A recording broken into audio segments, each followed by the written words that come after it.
Distinguished guests, ladies and gentlemen, and a very warm good morning to you all. I'm M. Hasan, Assistant General Secretary of BASE and the convener of this conference. And today is the day 2, and on behalf of organizing committee, it is my immense pleasure to welcome you all to the 6th annual conference of the BASE. I'd like to take this opportunity to extend a special welcome to our distinguished guests, many of whom have traveled far to be with us today. And again, your presence adds immense value to our gathering. We look forward to a fruitful, engaging event. Now, today, day 2, and now we have a session 7, and in that session, we have 3 paper presenter, and this session, Dr. Aliya Halim will chair this session. I will welcome Dr. Aliya Halim. Please come on the dais. And at the same time, I will request Samia Roshni, PhD scholar of Vidyasagar University, to introduce Dr. Aliya Halim, madam. Dr. Aliya Halim is an assistant professor in the Department of English, the Neotia University. She has received 2 gold medals from Calcutta University for her academic achievements. She has been a senior research fellow in the Department of Linguistics, University of Calcutta. She has published research articles in UGC CARE, Scopus, national and international peer-reviewed journals and books. She has acted as a resource person, delivered invited lectures, and presented research papers in national and international conferences. Her research interests include translation studies, linguistics, folklore, minority studies, feminism, and queer studies. Please welcome ma'am, and ma'am, the back is yours. Thank you. Dignitaries, the chairperson, and all the audience present here. So, my name is Musharaf, and I'm currently as a research studying as a research scholar in Darul Islamic University. And today I'm honored to be present here, and it's such a pleasure for me that I got a chance to present your paper. So my topic is, as you can see, women at the margins, gendered citizenship, and Bengali Muslim women.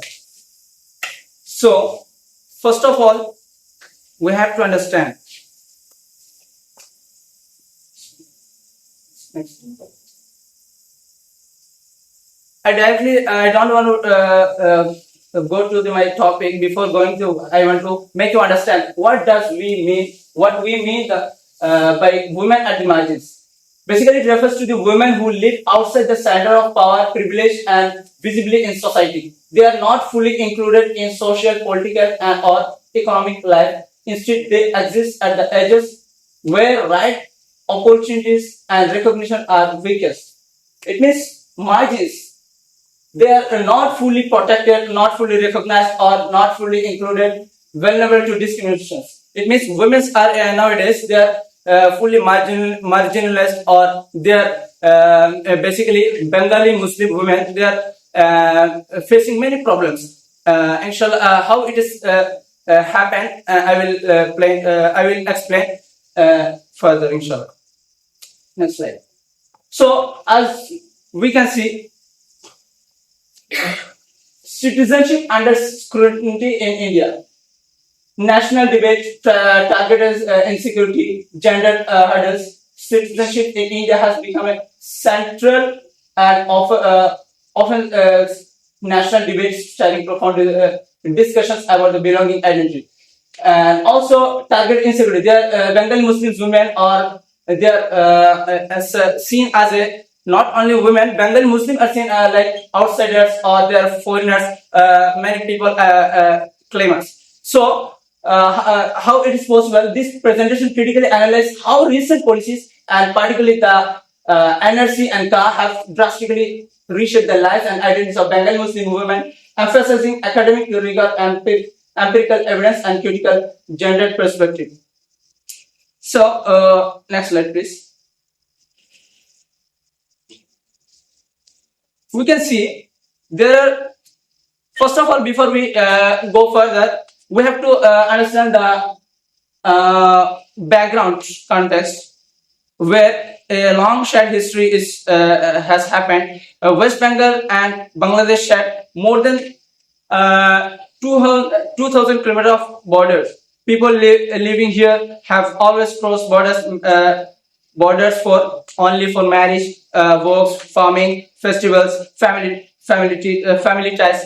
This also happened. So movements across the Bengal, Assam, Bangladesh region is very old and very natural. Women especially move after the marriage. This is important for later. And also, partition changed everything. After the partition in India in 1947, as we know all, the Bengal region was divided, West Bengal and East Bengal, as we know.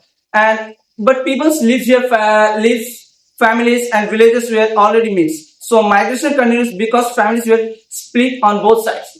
This is the one reason. And Assam's special citizenship history here, Assam faced large migration over the centuries, over the decades, as we can say. This created political pressures. Eventually, the Assam Accord 1985. Bengali Muslim women or Bengali Muslim, there is a problem gendered citizenship. Gender crisis, there is a problem of the gender crisis, which examines the next slide, please. We can see in this diagram, ancient migration happened and colonial partition impact. Ancient migration, long complex history of human migration existed between the regions now known as Bengal, Assam, and present-day Bangladesh. Also, colonial partition happened, and Assam Accord 1985. These accords fixed 1971, 24th March 1971 as the definitive cut-off year for the citizenship verification, creating a legacy of documentation challenges. And then also security narratives. There is a problem of security. Women are facing developments have increased in migration with the national security narratives demonstrating communities. And also, we can say why border areas matters. My study focused on the border districts like Coast Bihar, Murshidabad, North 24 Parganas in West Bengal areas, and also in Assam. So the accord fixed 1971, as I said. This one date became extremely important, and because now to be accepted as a citizen in Assam, a person must show document proving that they or their ancestors lived in India before 1971.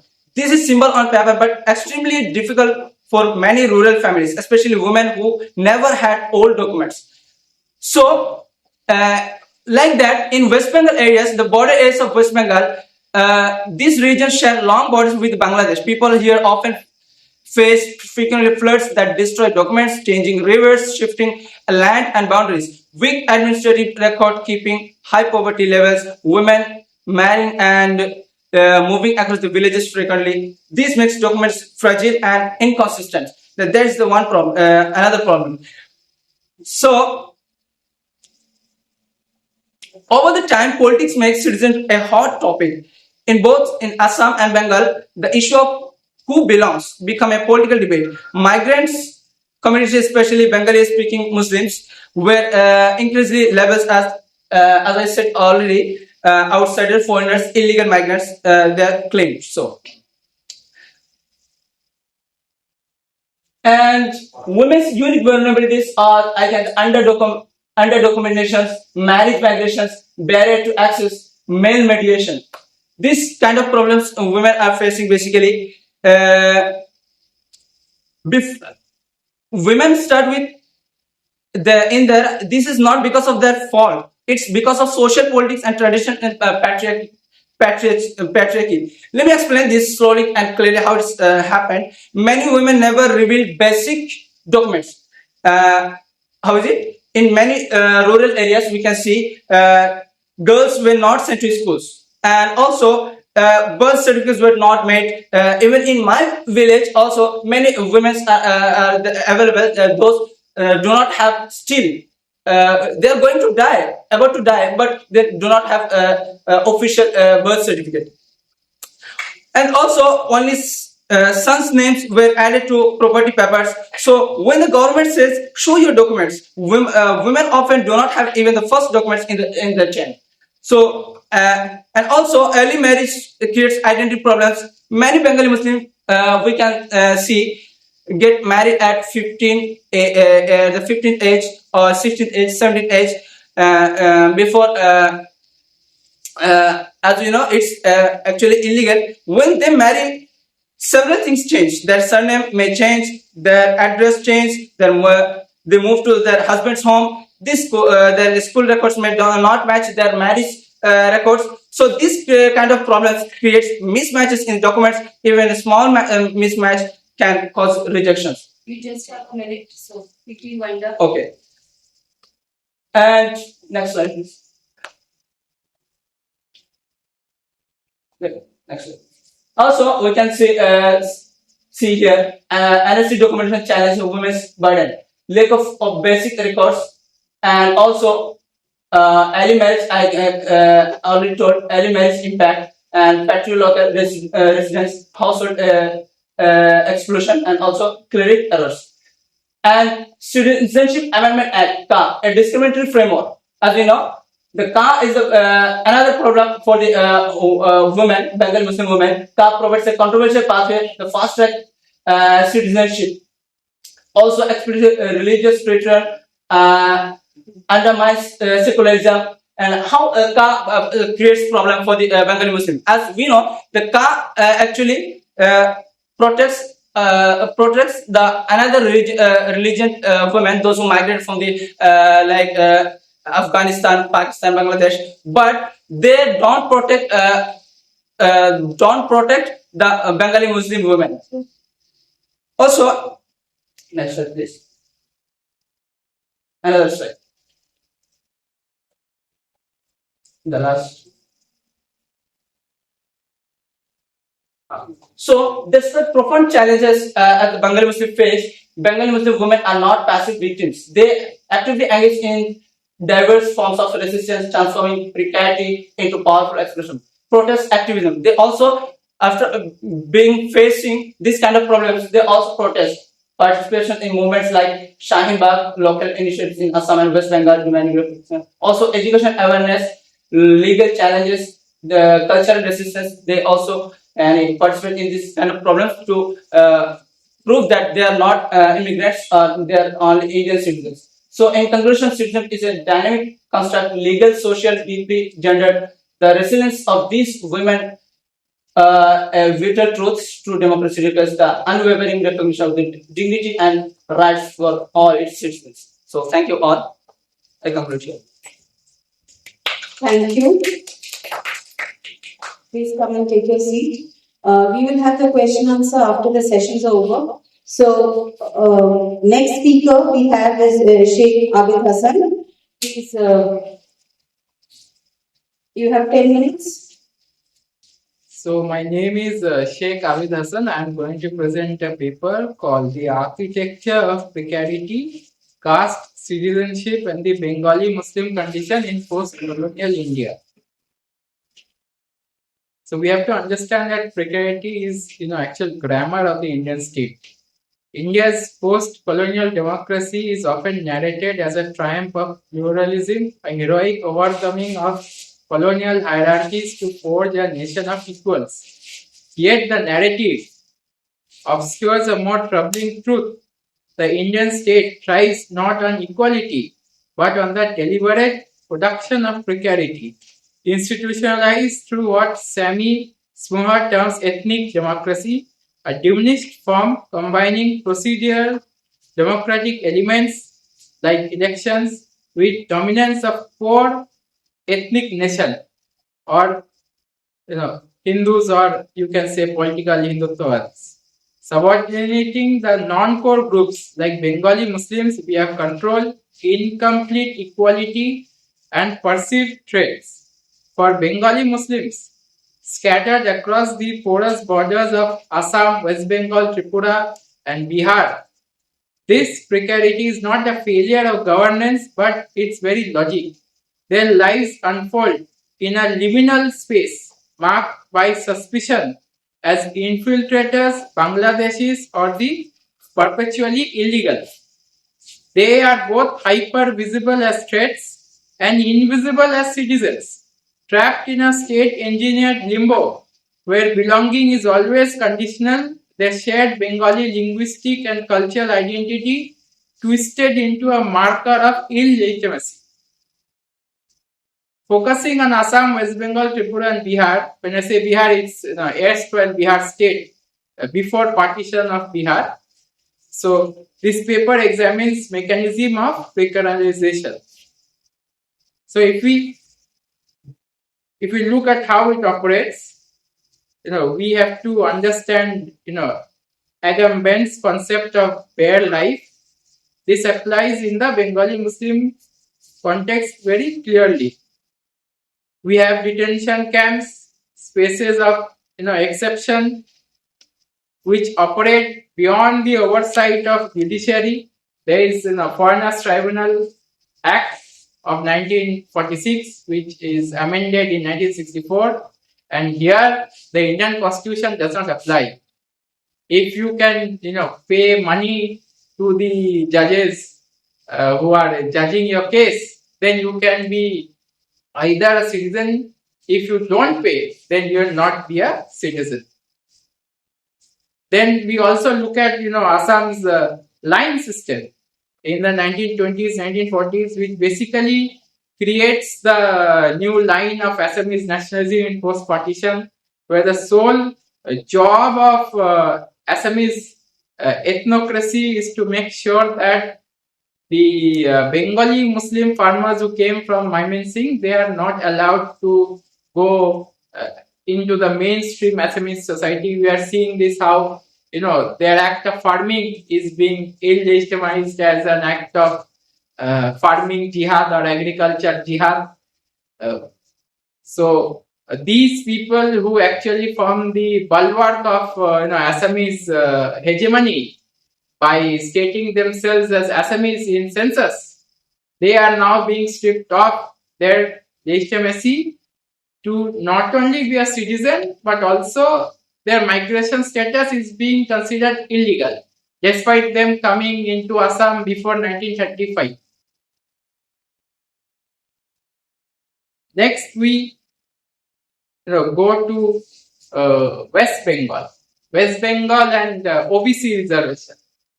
We have seen, how the Calcutta High Court has struck down the OBC reservation of most Bengali Muslims. Almost 70 of the communities among the 77 communities that were excluded from the original OBC list created by left government and TMC government, they were Bengali Muslims. After activism by fellow citizens of India and other kind of political machinations, we see a more dangerous kind of OBC classification where the actual oppressed Bengali Muslims have been relegated to OBC B, and the OBC A, which kind of justified the precarity of Bengali Muslims as envisaged by such a community, that we see OBC A reservation being largely Hindu oriented, which is already affecting PhD allocation and other kind of job allocations to the Bengali Muslim community at large. Next, we come into the internal linguistic and descent hierarchies within, let's say, vernacular Islam of India. If you look at Assam, in Assam, we have a concept called Khilanjia versus the Mias. Now, who is Khilanjia? How are we defining Khilanjia? That is very unique. Khilanjia means that Goria, Moria, Desi Muslims who descend from patrilineal lineage of Mughals and other. They are considered to be indigenous to Assam because they have Bodos or other Assamese tribal communities as their mother, while as the Bengali Muslim, who is an indigenous community of not only West Bengal, Eastern Bihar, Eastern Jharkhand, and the Bengali speaking parts of Assam, they are being marginalized. And it is reflected as caste also. It can be called a racism, but according to a Pew research, it shows that this region has the Assam Northeast has the most high incidence of caste. Like almost 35% of incidences can be classified. Whatever violence happens can be marked as caste. So next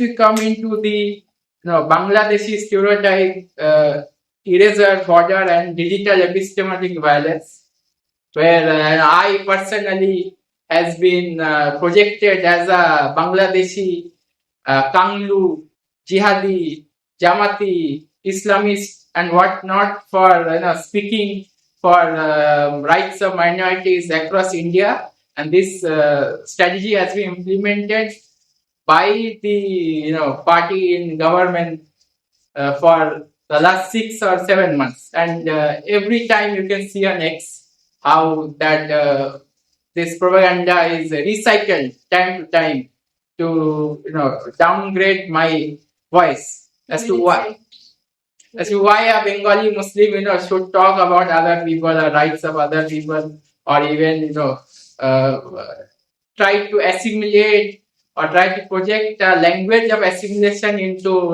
mainstream India.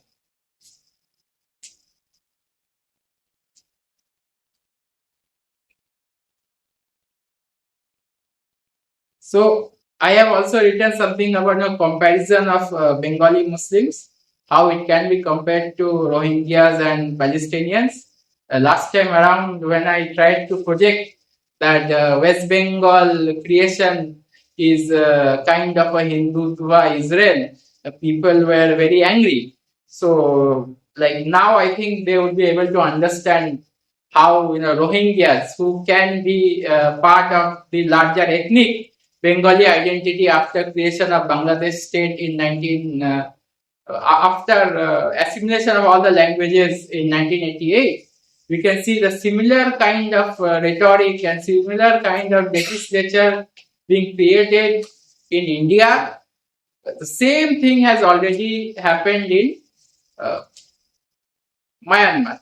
We can same kind of de-legitimization of Arakan and or Rohingya Muslims has happened there.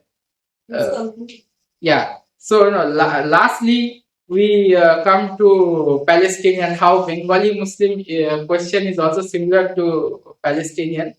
If you look at Israel's 1952 law of return, it grants Jews instant citizenship. We are seeing the same kind of nefarious system created through CAA 2019, where all parties are kind of trying to utilize the pain of already disenfranchised East Bengali Hindus and Matuas in India to bring the Bangladeshi Hindu middle class into West Bengal, and through SIR delete Bengali Muslims, create doubtful voters, and give reality to their fantasy of creating West Bengal as Hindu homeland. Thank you for listening to me. Thank you. We have the third speaker, Dr. Muhammad Abdus Selim. He is the Assistant Professor, Department of English, Syamaprasad College, Kolkata. Sir, please. Respected Chair, honorable dignitaries, faculty members, academicians, scholars, my dear colleagues and audience. Assalamu alaikum wa rahmatullahi wa barakatuh. A very good morning to all of you. I am Dr. Abdus Selim.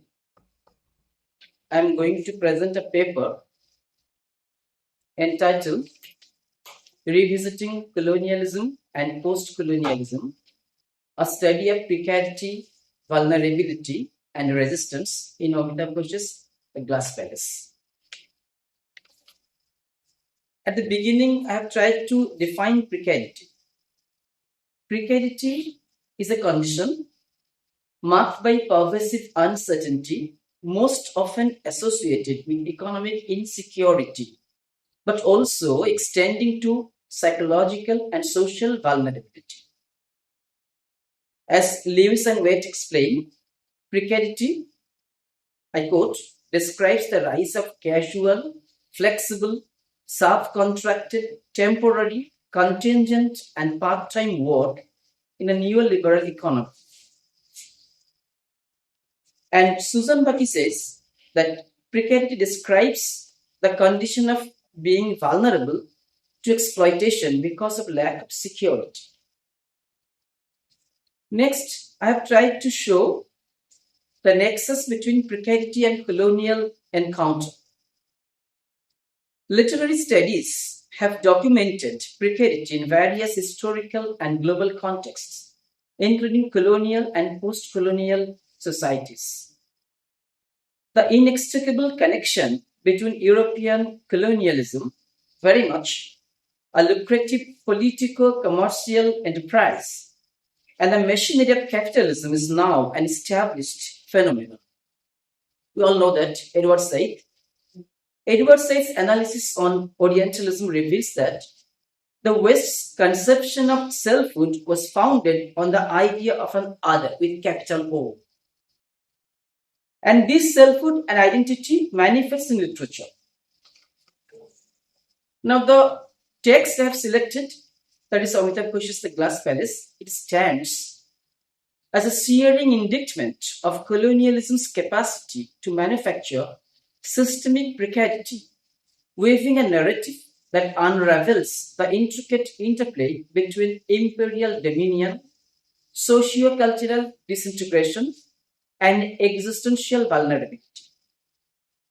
The novel's incisive portrayal of the British annexation of Mandalay in 1885, an event that exiles Burma's royal family to the coastal enclave of Ratnagiri in India, serves as both a historical anchor and a metaphorical fulcrum.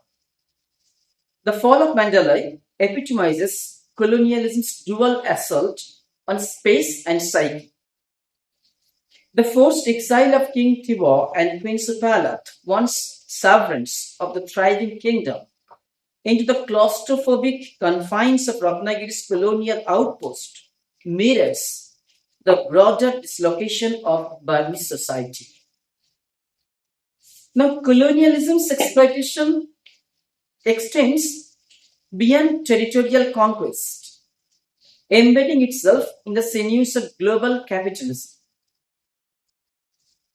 Rajkumar's ascent from a penniless orphan to a timber magnate, while superficially it's a narrative of upward mobility, it actually lays bare the paradoxes of colonial economics.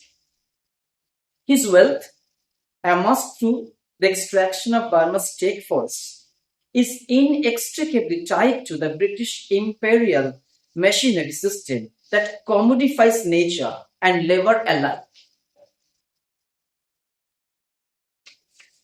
Not only spatial exploitation, but also in terms of economic exploitation, we can say that the Glass Palace exposes the illusion of economic mobility under colonial rule, where material success often masks deeper vulnerabilities rooted in racial exclusion and socio-political instability. As for example, you can say that Rajkumar, though he was upgraded to upward mobility, he was denied acceptance by both the Burmese, who view him as an interloper, and also the British. Also the British who reduced him to a native collaborator. So on the one hand, the Burmese, they think Rajkumar to be someone alienated, not belonging to themselves. And the British, towards whom he thought he was upgrading, they also reduce him to a native collaborator. Thus, Rajkumar embodies the schizophrenic identity of the colonial subject, perpetually proximate to power, yet irrevocably alienated from it. Next point is that precarity also is exercised in terms of hybridity of identities. The novel's exploration of hybrid identities further complicates the discourse on precarity. The Glass Palace exposes the illusion. It intricately examines the condition of liminality, a state of being neither here nor there, where belonging is always deferred and identity remains in flux. The novel's transnational characters like Dolly, Rajkumar, Sayajan, and later Dino and Alison embody this perpetual in-betweenness, caught within the forces of colonialism, migration, and shifting nationalist ideologies. Characters like Sayajan, who is a Chinese-Burmese merchant navigating the interstices of empire, exemplify the fraught resilience of those who inhabit liminal spaces. Sahajan's hybridity, while a testament to adaptability, underscores the vulnerability of those who defy colonial categorizations. Now, the last point which I want to emphasize is the environmental precarity. This novel's excavation of colonial precarity finds eerie echoes in modern ecological and socio-economic crises. The rampant exploitation of Burma's teak forests prefigures the slow violence of environmental degradation, a term coined by Rob Nixon to describe attritional disasters that disproportionately afflict marginalized communities. We have also seen the same aspect in the Hungry Tide, Ghana Island also. Colonialism's extractive ethos, which reduced ecosystems to a reservoirs of raw materials, finds its progeny in contemporary climate crisis, where deforestation and resource plunder displace vulnerable populations, eroding traditional livelihoods. The cyclical displacement depicted in this novel, from the exile of Mandela's royals to the endangered labor of Indian migrants in Burma, mirrors the present realities of climate refugees, whose existences are destabilized by rising seas and corporate land grabs. This aspect is also very much prominent in Ghana Island. Through its polyphonic narrative, the novel illuminates how colonial modernity fractures identities, displaces communities, and institutionalizes vulnerability, while simultaneously gesturing toward the resilience that emerges in the interstices of oppression. Yes. Now, to conclude, we can say that the novel The Glass Palace reveals how precarity is not simply a condition imposed by material deprivation, but is deeply embedded in the structures of colonialism, migration, and nationalism also. The colonial world of The Glass Palace thrives on rigid categories, racial, economic, and cultural, forcing individuals into a liminal existence where belonging is perpetually deferred.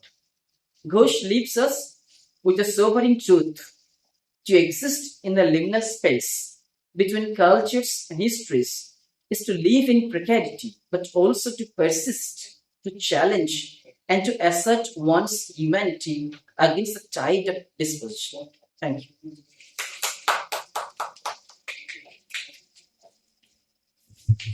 Thank you, sir.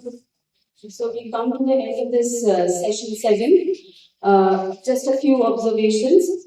The first presenter was Musharaf Alam. He's a research scholar of Darul, Huda Islamic University. His paper title was Women at the Margins, Gendered Citizenship and Bengali Muslim Women in the Wake of NRC and CAA.